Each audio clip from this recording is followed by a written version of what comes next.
Hello, my name is Calvin Marksteiner. I am in my first semester of DC Circuit Analysis, also known as Engineering 120, at New Mexico State University.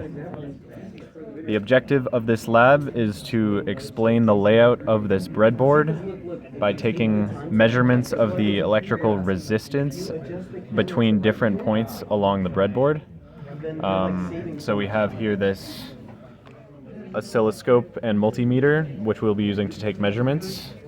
It is connected to this red wire and black wire that I have here, and I will be placing the red wires and black wires along different points along the breadboard to take measurements.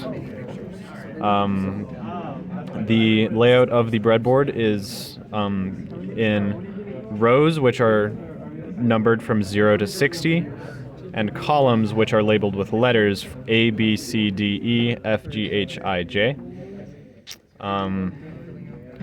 And then additionally, there are two wires along here. There are two rows here, which are labeled with plus and minus, and two more rows here, also labeled with plus or minus. Hidden under the surface of the breadboard, there are vertical wires running along the lettered rows from A to J. So along each column, there is an invisible vertical wire. And there are additional horizontal wires along the rows labeled with plus and minus.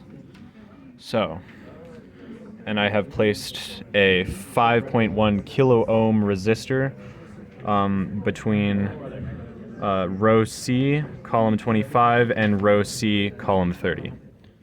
So, our first measurement I will place between 25A and 30A.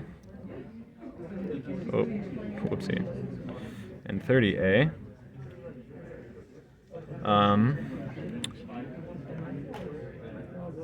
Give it 1 second.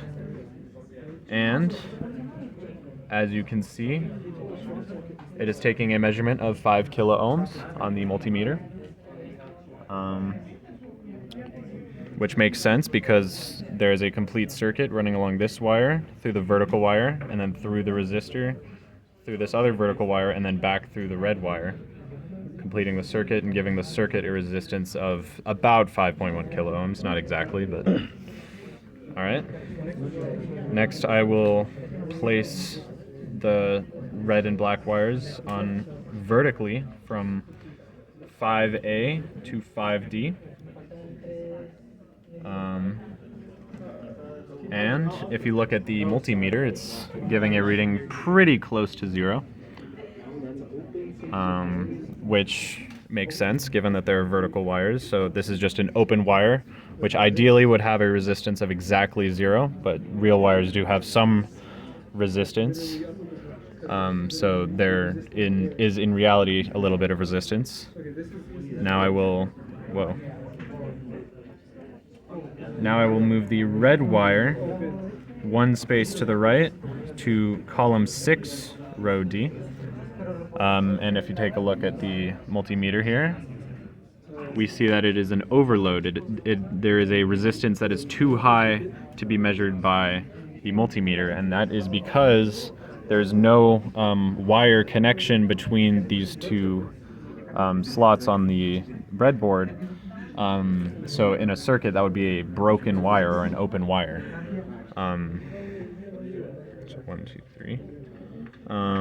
So for my fourth measurement, I will be measuring along this wire, this row here that is labeled minus. So I'll be placing it along the very start and very end of this row labeled minus.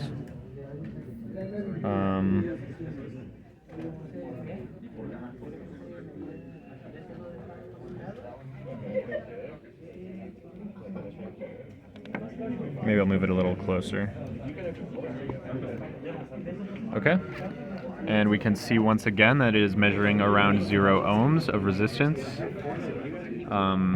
which makes sense because there is a horizontal wire under this row here. And for my fifth measurement, I will be moving this 1 space down to the wire labeled with a plus, and we can see that on the multimeter there is an overload.